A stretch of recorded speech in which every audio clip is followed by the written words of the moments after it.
Okay, Coach, opening statement on today's 67-65 win over Northwestern State. Yeah, I'm really proud of our group to get a rivalry win at home versus a pesky Northwestern State team. They came in and they were game, and so we knew that coming in. You know, Coach Nims does a great job of getting them prepared to play every time. But credit to our team. I felt like we came out and got a good start. Lost our way a little bit in mid-second quarter into the third, but we're able to get the momentum back and rally back and get the win. And anytime that we can get going on the defensive end and string some stops together, I think that helps our offense. And so, again, we made a quick run and got the crowd into it, and we're able to prevail today. Timo, you were a part of 3 Lady Jacks in double figures, 18 points, 8 rebounds. Just talk about what you were seeing in the paint and also how you guys were able to string together that momentum to beat NSU and then also basically win the fourth quarter.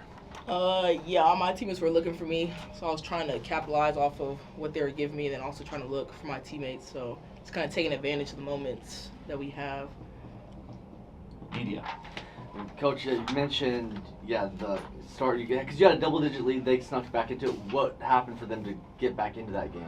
I mean, their game. I mean, they're collegiate athletes that are on scholarship as well. So they just kept playing. I felt like I don't know if our concentration went away and we thought they were going to let up. But again, this is a rivalry. We're not playing for Chief Cato anymore, but this is still a rivalry game between Northwestern State and SFA. So we got to expect teams to fight hard to the end. And so, like I said, I felt like we lost our way on offense and kind of got a little sluggish, and the ball was sticking instead of us keeping it hot. You talk about us having 3 people in double digits. I think we can get that every single game, if not more, if we're just sharing the ball, because we do have a lot of offensive weapons. And Trinity, what was conversation like amongst the players when they were making that run and you found yourselves down for a little bit there late? We're just telling each other to keep our heads up. We know we're good. We're good for going on runs, so when the lows are low, get it back high. How big of a confidence booster does the win serve? Oh, it's a big confidence booster. I mean, we know we're supposed to be winning, so just keep it going. And then, Coach, I wanted to ask you about, Blake on their team. 37 points. Mm-hmm. Yeah. I mean, we knew coming in she was a good player, and she was the engine that makes their team go. We didn't expect her to score 37, but I'm proud of our group for being able to make sure she didn't get 40 and make some key shots down the stretch. But again, we've got to make sure we're a little bit more dialed in on kids and making the adjustments a little bit earlier on and not allowing her to just have her way to get to 37 points.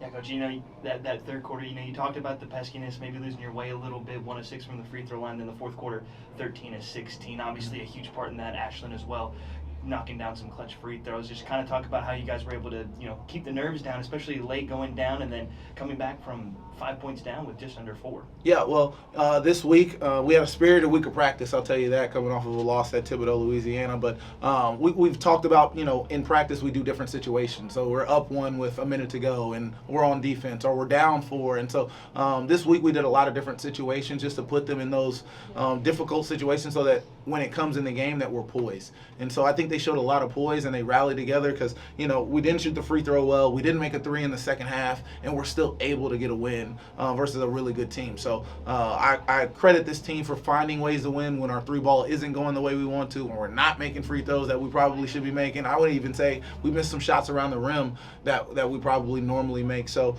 just continuing to have that fight and finding ways to win and being resourceful, I'm proud of them.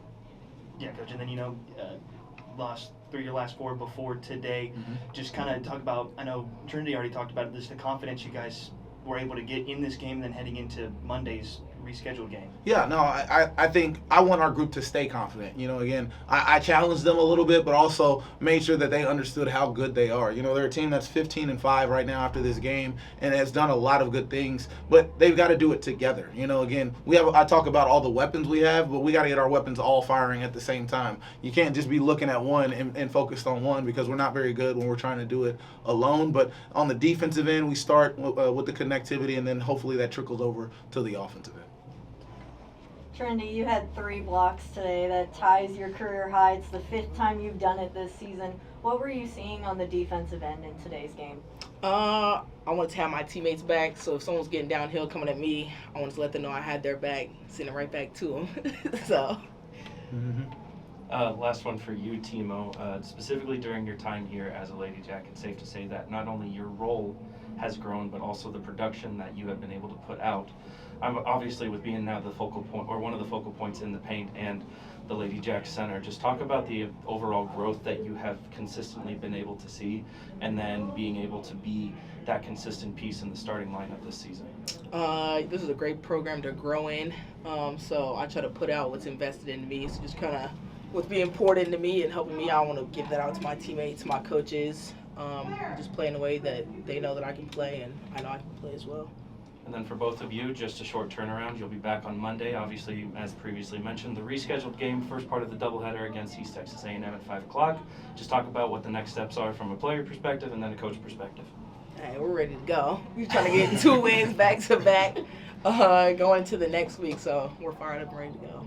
Yeah, I mean, I think it's one of those situations where you enjoy it today, but quickly we got to make the mental shift tomorrow. So we'll watch film on East Texas A&M, be prepared for them. They run a lot of different things that are unique and also somewhat similar to Northwestern State. So again, quick film session, quick turnaround, but again, they came to Stephen F. Austin to play the games and not practice in the game. So I know that they're excited about that, not having all these practices in between, getting right back to it and being able to play as many games as they do in this upcoming week. But, again, ultimately we've got to shift the mentality and make sure we're dialed in and ready to go for East Texas A&M. Lady Jacks will be back in action in the Sawmill Monday night, 5 o'clock against East Texas A&M. Congrats on the purple out win and obviously the big rivalry win. Get some rest, guys. Thank you. Appreciate you. Axe 'em Jacks.